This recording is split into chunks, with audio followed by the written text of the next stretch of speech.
এই মহড়ার মূল উদ্দেশ্য হল যুদ্ধের সময় নিজেদের নিরাপত্তা ও টেকসই সামুদ্রিক যোগাযোগ বৃদ্ধি।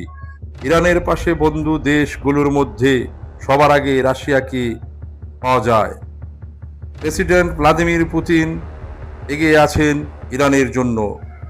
ইরানের সহযোগিতার জন্যে রাশিয়ার প্রেসিডেন্ট ভ্লাদিমির পুতিন যুদ্ধের নেতৃত্ব দেবেন সরাসরি ইরান ও রাশিয়াকে। মোকাবেলা করবেন। এক ভিডিওতে দেখা যায় আমেরিকার দুটি যুদ্ধ জাহাজ পারস্য উপসাগরে। সাগরের বুকে ছুটছে মিসাইল। ইরান এবং রাশিয়ার যুদ্ধ জাহাজ ওমান উপসাগর ও ভারতের উত্তর মহাসাগরে প্রতিনিয়ত টহল দিচ্ছে, যেন দুই বন্ধু দিন গুনছে কবে তারা শত্রুর মুখোমুখি হবেন। আমেরিকার সাথে যুদ্ধের প্রহর গুনছে ইরান ও তার বন্ধু রাশিয়ার সৈন্যরা। প্রতি মুহূর্তে ওমান উপসাগরে এবং ভারত উত্তর মহাসাগরে এক ঐক্যবদ্ধ শক্তি বিরাজ করছে আমেরিকার সাথে যুদ্ধের অপেক্ষায়।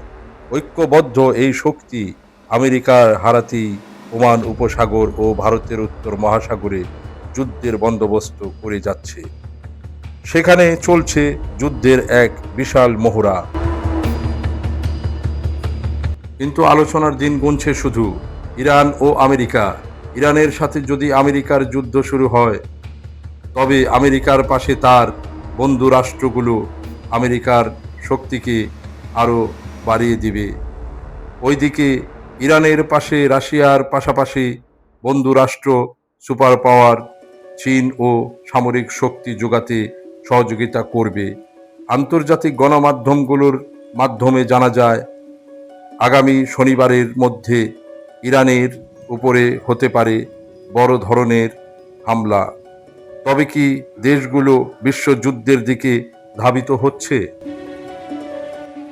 হেলিকপ্টারে করে সৈন্যরা নামছে তাদের যুদ্ধ জাহাজে।